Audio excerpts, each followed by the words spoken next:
आप सभी लोगों को नमस्कार। मैं धीरेन्द्र प्रताप, गोरखपुर, उत्तर प्रदेश से। दोस्तों, 5 अक्टूबर को दिल्ली में 10,000 लोगों ने हिंदू धर्म त्याग करके बौद्ध धर्म अपना लिया। उसके बाद फिर 9 अक्टूबर को भी हजारों की संख्या में बनते सुमित रत्न के नेतृत्व में लखनऊ में कार्यक्रम आयोजित हुआ और वहां पर भी हजारों लोगों ने हिंदू धर्म त्याग करके बौद्ध धर्म अपनाया। और फिर छोटे छोटे जगहों से भी आ रहा है, ऐसी सूचनाएं आ रही हैं कि जो कह लीजिए कि बहुजन समाज के लोग हैं, खास करके दलित वर्ग, उनमें एक होड़ मची हुई है हिंदू धर्म छोड़ने की। अब इसको लेकर के जैसे ही ये खबरें जो है फैलनी शुरू हुई, तो जो मीडिया है, जो गोदी मीडिया है, जो हिंदुत्व के ठेकेदार लोग हैं, जो हिंदुवादी विचारधारा के लोग हैं, जो हिंदू राष्ट्र की परिकल्पना का सपना लेकर के काम करने वाले लोग हैं, उन लोगों में खलबली मच गई। और इन लोगों पर किसी पर मुकदमा दर्ज हो रहा है। एक आम आदमी पार्टी के क्या नाम है, मंत्री हैं राजेंद्र पाल गौतम, इनको तो इस्तीफा देना पड़ा अपने मंत्री पद से। मतलब कि खलबली मची है और इनको भला बुरा कहा जा रहा है, तमाम तरह की बातें की जा रही हैं। तो आज उसी विषय पर बात करना चाहता हूं मैं कि दलित आखिर कब तक दलित बना रहेगा।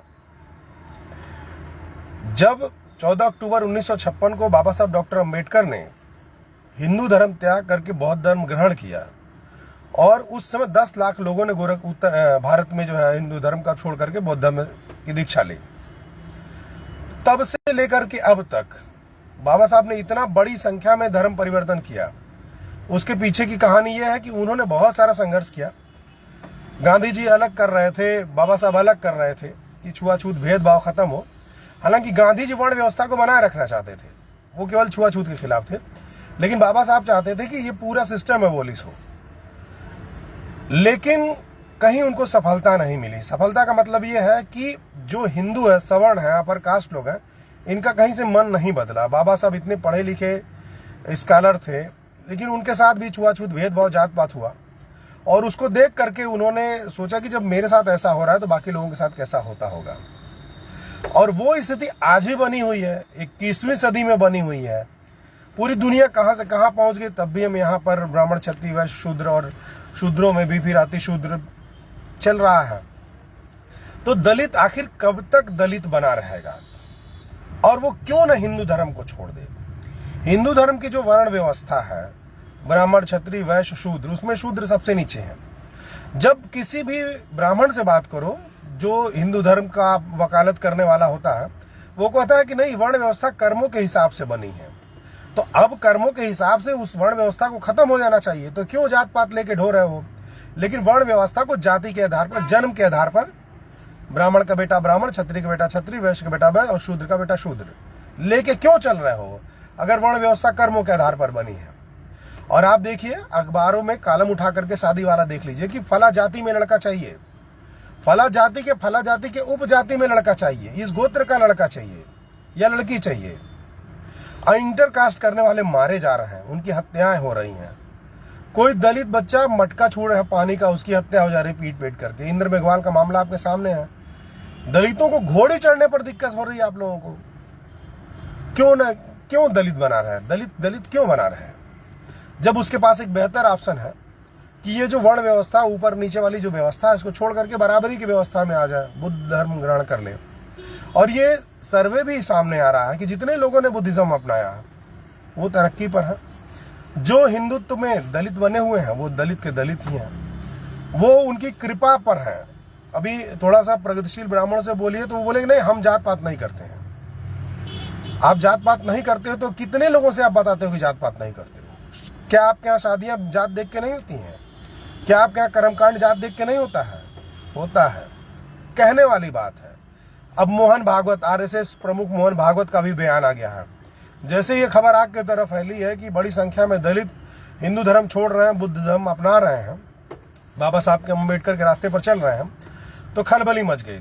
क्योंकि इनका जो हिंदुत्व का स्ट्रक्चर है, उसकी जो रीढ़ की हड्डी है ना, वो वर्ण व्यवस्था है। पूरा हिंदुत्व वर्ण व्यवस्था पर टिका हुआ है। और हिंदुत्व कह लीजिए कि 200 सालों से हिंदुत्व है। 200 साल पहले ये ब्राह्मण धर्म था। तो ये पूरा ब्राह्मणवाद कह लीजिए वर्ण व्यवस्था पर टिका हुआ है। जिस दिन सबसे निचला वर्ण इस वर्ण व्यवस्था को मानना बंद कर देगा, इनकी वर्ण व्यवस्था अपने आप ध्वस्त हो जाएगी। ये वर्ण व्यवस्था को बनाए रखना चाहते हैं, क्योंकि वर्ण व्यवस्था में जन्म के आधार पर आपको सारा सम्मान मिल जाता है। जो आपके नाम के पीछे टाइटल लगा होता है, उसी की वजह से ही आपको सारा प्रिविलेज, सारा सम्मान मिल जाता है। और इसको एबॉलिश करने के लिए, इसको खत्म करने के लिए, या फिर कह लीजिए कि जो सदियों से वर्ण व्यवस्था में निचले पायदान पर थे, उनको समाज के विकास में मुख्य धारा में लाने के लिए जो भी कार्यक्रम होते हैं वो पूरी तरह से फ्लॉप होते हैं। आरक्षण दिया, आज तक किसी भी संस्थान में 100% आरक्षण लागू नहीं हो पाया। इंप्लीमेंटेशन रिजर्वेशन का नहीं हो पाया, इंप्लीमेंटेशन हुआ नहीं। ज्यादा से ज्यादा 30 से 32% रिजर्वेशन का इंप्लीमेंटेशन हुआ, और फिर रिजर्वेशन खत्म करने की बात चलने लगी। रिजर्वेशन को खत्म किया जा रहा, अभी 13 पॉइंट रोस्टर ला करके खत्म किया जा रहा था, उस पे भारत बंद हुआ, बवाल हुआ, तो इन्होंने सरकारी नौकरियों को प्राइवेट करना शुरू कर दिया है। जितने भी सरकारी क्षेत्र थे उसका निजीकरण। अब निजीकरण में होगा क्या कि निजी क्षेत्रों में आरक्षण लागू नहीं होता है। तो एक तो जो शोषित और वंचित जातियां थी, जिनके साथ सदियों से छुआछूत भेदभाव हुआ था, वो लोग समाज में बराबरी कर पाए, उनकी स्थिति सुधर पाए। आरक्षण की जो ये व्यवस्था थी उसको इन लोगों ने लागू नहीं होने दिया। और जब आज ये जो दलित तबका है या वंचित तबका है, इस आरक्षण को ठीक से समझा है, जाना है, और आरक्षण का इस्तेमाल करके अपने जीवन की स्थिति सुधारने की कोशिश में लगा है, तब आरक्षण ही खत्म कर दे रहे हैं। कहाँ बचा आरक्षण? और आरक्षण है कितना? 100 नौकरियों में से केवल 3 नौकरियों में आरक्षण है, केवल 3% नौकरियों में आरक्षण है। और 3% नौकरियों में कितना आरक्षण है? 49%, 49.5%। यानी कुल मिलाकर के ऑल ओवर देखा जाए तो केवल 1.5% नौकरियों में ही आरक्षण लागू है। उन 1.5% नौकरियों में जो आरक्षण लागू है उसको भी आप पूरा नहीं कर पा रहे हैं, तो दलित समाज कहां जाएगा? आप सोचिए कि एक तबका खूब पैसा कमाते जा रहा है, वो और अमीर होते जा रहा है, और एक तबका गरीब होते जा रहा है।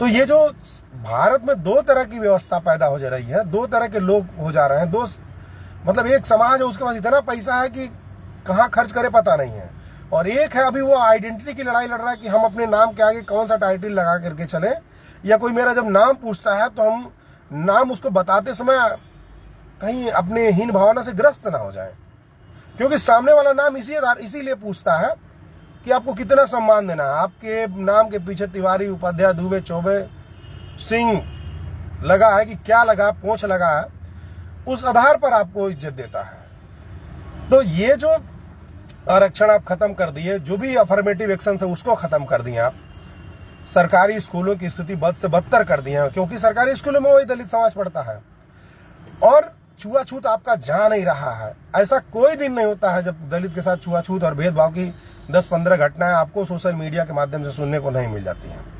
कहीं दलित बेटियों के साथ हत्या, उनके साथ रेप, कहीं उनको जमीनें तो इतनी कब्जा होती, कोई हिसाब नहीं है।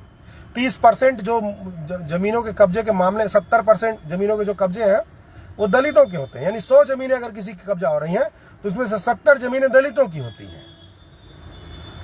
तो ये जो अघोषित और घोषित युद्ध चल रहा है दलितों के खिलाफ, वो केवल क्या है कि वो वर्ण व्यवस्था में बने हुए हैं, और इससे निकल करके जब वो बुद्धिज्म में जाते हैं तो वो सारे कर्मकांड से, सारे आपके जो ग्रह, नक्षत्र और गोत्र और ये संस्कार, वो संस्कार, मरने के बाद खिलाओ, पैदा होने के बाद खिलाओ, जिंदा रहते खिलाओ, दान दक्षिणा, वो सबसे मुक्त हो जाता है। वो टोना टोटका, ये सबसे वो मुक्त हो जाता है।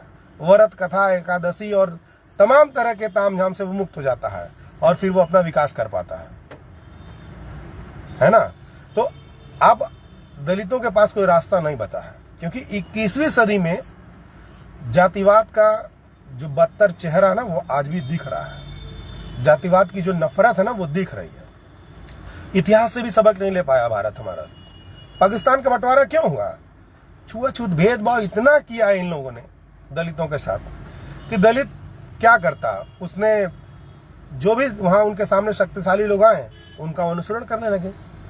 जब मुगल आए तो बहुत सारी संख्या में दलितों ने जो है इस्लाम कबूल किया, जब अंग्रेज आए तो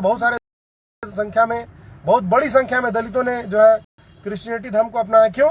क्योंकि वो इस छुआछूत, भेदभाव, शोषण, अत्याचार से बच के रहना चाहते थे। भारत का संविधान लागू होने के बाद से तो कुछ सहूलियत हो गई, फूले पेरियार के आंदोलनों के बाद से कुछ बदलाव आया। उसके पहले क्या स्थिति थी? उसके पहले दलितों के पास केवल एक ही ऑप्शन था कि जो भी मजबूत उनके सामने दिख रहा हो, चाहे वो अंग्रेज हो या क्रिश्चियन हो या फिर वो मुगल हो, उनका धर्म में चले जाओ, अपनी रक्षा कर लो, अपनी बहू बेटियों की इज्जत बचा लो। नहीं तो ये शुद्धिकरण करते थे, 3 दिन ला करके लड़कियों को अपने यहाँ रखते थे शादी के बाद। ये सब क्या चक्कर था? तो इन सब से बचने के लिए लोगों ने बड़ी संख्या में धर्म परिवर्तन किया, और धर्म परिवर्तन का नतीजा देखिए, एक देश अलग हो गया, बांग्लादेश अलग हो गया, पाकिस्तान अलग हो गया। अब क्या चाहते, भारत का और टुकड़ा हो? जब भारत बौद्ध भारत था तो कितना बड़ा था। ये जो अखंड भारत वाला, हिंदुत्व वाला वो नक्शा दिखाते हो ना, लाल रंग वाला, गेरुआ वाला, वो बौद्धिस्टों के समय में था। किसी हिंदू राजा की औकात नहीं थी कि वो जो है पूरे एशिया को जोड़ लेता। वो बौद्धिस्टों के राज में बृहत्तर भारत की जो संकल्पना आप देखते हैं, नक्शा देखते हैं। और ज्यों ही बुद्ध धर्म खत्म हुआ, यहाँ से धीरे धीरे भारत बंटने लगा। अफगानिस्तान बटा, पाकिस्तान बटा, बांग्लादेश बटा, बढ़ते चला गया। और आप क्या चाहते हो, फिर से देश बटे? तो बुद्धिज्म ही है जो देश को बचा सकता है। देश की 85% जो आबादी है, शोषित वंचित जिसको कहा जाता है, जिसको बना करके शोषित वंचित रखा गया है, उसके मुक्ति का मार्ग जो है वो बुद्ध मार्ग से ही जाएगा। हिंदू में सुधार होने वाला नहीं है। गांधी जी सुधार करते करते उन्हीं की हत्या हो गई। गांधी जी जीवन भर वर्ण व्यवस्था के बचाव में लड़ते रहे। जीवन भर उन्होंने ब्राह्मणवाद को डिफेंड किया। गांधी जी कहते थे कि जो वर्ण व्यवस्था है, यानी ब्राह्मण, क्षत्रिय, वैश्य, शूद्र की जो वर्ण व्यवस्था है, वो न्यूटन के नियम के तरह सत्य है और लॉजिकल है। अब बताइए, हाँ, गांधी जी छुआछूत का विरोध करते थे, दिखावे के लिए करते थे, लेकिन वो छुआछूत का विरोध करते थे और कहते थे डॉक्टर अंबेडकर मुझे समय दो, मैं हिंदुओं को सुधार दूंगा। हिंदुओं ने उनको ये हिंदू को सुधारने वाले थे कि छुआछूत खत्म हो, जात पात खत्म हो। हिंदुओं ने उन्हीं को सुधार दिया और उनको भेज दिया ऊपर। जिस हिंदुत्व की रक्षा के लिए गांधी जी अनशन करते थे, पूना पैक्ट लगा करके जो है दलितों का अधिकार छीन लिया। उस हिंदुत्व के जो है प्रचारकों ने जो है नेताओं ने उनकी हत्या कर दी और आज भी उनको मारते हैं। उनका पोस्टर लगा के उनको गोली मारा जाता है। तो भाई, दलितों के पास कोई ऑप्शन नहीं है, बहुजनों के पास भी कोई ऑप्शन नहीं है। अंतिम ऑप्शन उनके पास यही है कि वो बुद्ध धर्म को ग्रहण करें और अपना जो वर्ण व्यवस्था, ऊंच नीच की जो भावना, उससे आज़ादी पाएं। ठीक है, कुछ भी गलत नहीं हो रहा है। ये सब आपके कर्मों का फल है। बाबा साहब अम्बेडकर जैसे व्यक्ति, महान व्यक्ति, विश्व के सबसे ज़्यादा पढ़े लिखे व्यक्ति, इतनी मेहनत करने के बाद, इतनी डिग्रियां लेने के बाद, इतने सामाजिक आंदोलन करने के बाद, उनके साथ छुआछूत भेदभाव नहीं खत्म हुआ। कालाराम मंदिर का आंदोलन कराया, चारवार तालाब में, सार्वजनिक तालाब में पानी पीने का आंदोलन कराया। बाबा साहब अम्बेडकर गए, पानी पी करके आते हैं और लोगों को दिखाते कि हम इसमें पानी पी सकते हैं, हमें कोई पाप नहीं लगेगा। अगले दिन 1000 पंडे पुरोहित पहुंच करके उसमें गंगा जल, गौमूत्र छिड़क करके तालाब पवित्र करते हैं। कालाराम मंदिर में घुसने का आंदोलन बाबा साहब ने किया।